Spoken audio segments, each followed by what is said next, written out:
Hey guys, let's finish up the second part of the Civil War key figures. Let's review a little real quick.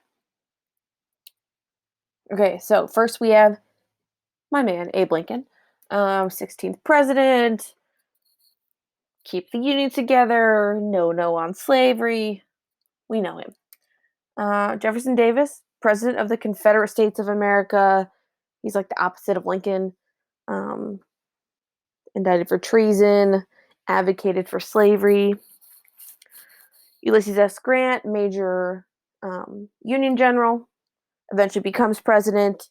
He was said to be a major alcoholic, but the people near him said that he wasn't, so we don't really know. But he did have a pretty scandalous presidency. But yeah, mostly known for his work at the Civil War. Then we have Robert E. Lee. He is kind of the opposite of Grant, Confederate general. He was there at John Brown's raid. Lincoln wanted to put him in the Union Army, but he declined. You can still go visit his house in Arlington. Okay, on to new people. So we have Stonewall Jackson. He was a Confederate general under Robert E. Lee. He was one of their most successful and well-known generals. Um, in one battle, he was described. Stonewall isn't his name, obviously. He was given that nickname in battle because when the battle started, he refused to move. And so they said, "Look, men, there's Jackson standing like a stone wall." And the name just kind of stuck. So we get Stonewall Jackson. He was partnered with Lee for a few of the battles, but he mostly worked, on his own. So the way he died, he was accidentally shot by his own troops. He was riding a horse at night, and his troops thought he was a Northern spy, and so they shot him. Could you imagine how they felt after they realized they'd shot their own general? But when he was shot, he had to have his left arm amputated. So the doctors quick went to work on their general, amputated his arm, and they buried it on site. So you can go and visit the gravesite of Stonewall Jackson's arm. But he eventually did die later, the next day, and he was buried in the cemetery down the road. So he's not too far from his arm, but you can go visit both of his grave sites. Next, we have Clara Barton. She was the founder of the Red Cross, known as the Angel of the Battlefield. Um, Her work, obviously, we still have today. We have the Red Cross. She had advancements in nursing on the battlefield. She helped to locate missing soldiers after the war. Um, After the war ended, there were a ton of missing or prisoners of war that were never found. So she helped to find them. She was a strong supporter of women's suffrage, women's rights, all that. Just a great lady. She did a lot. Oh, I missed a bullet point there. William Tecumseh Sherman. This guy is interesting. He is often referred to as the architect of modern war. His war techniques were not typical of the time. He kind of inspired some of the new military techniques we use today. He is well known for his quote that war is hell. So simple, 3 words, but it does describe life at the Civil War so well. I mean, no war is fun, but um, this war in particular, we're fighting on our own soil. We haven't really had any, other than the Revolutionary War and the French and Indian War and stuff, but this was the last major war that we have fought on United States soil, and major wars like this just destroy landscape and homes and farms and all that kind of stuff. He was labeled insane and suffered a nervous breakdown, and it was so bad that he was taken out of the military. They pulled him and said, "Go do your thing, heal up, go away." They kicked him out. He had this strong idea of a total war. There wasn't any, you don't have to war. You fight completely. or you don't fight at all. This is what we go back to this architect of modern war.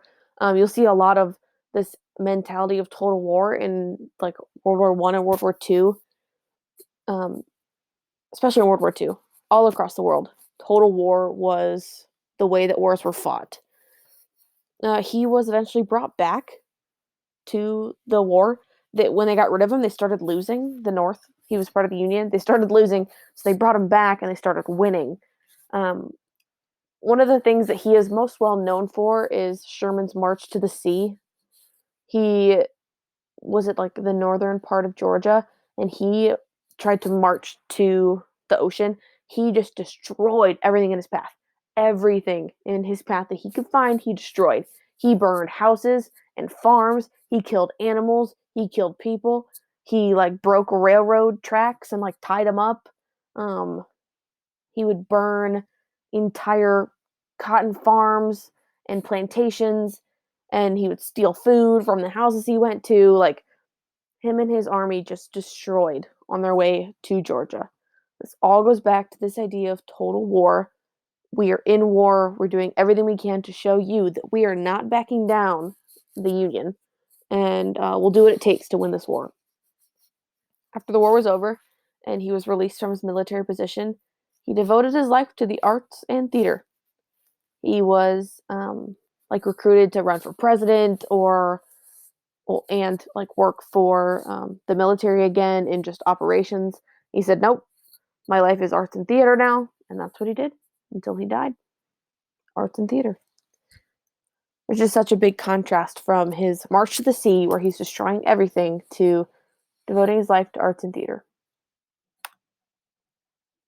Okay, next we have these two women.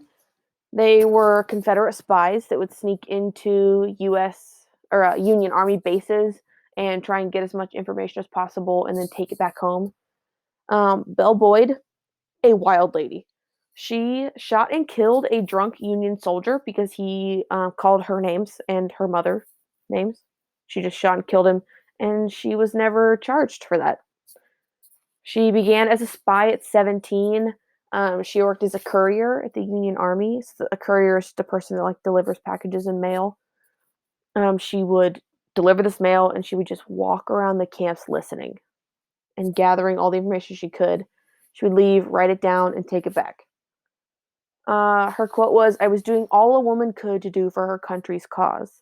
So again, she's from the South, so she views the Southern states as a separate country.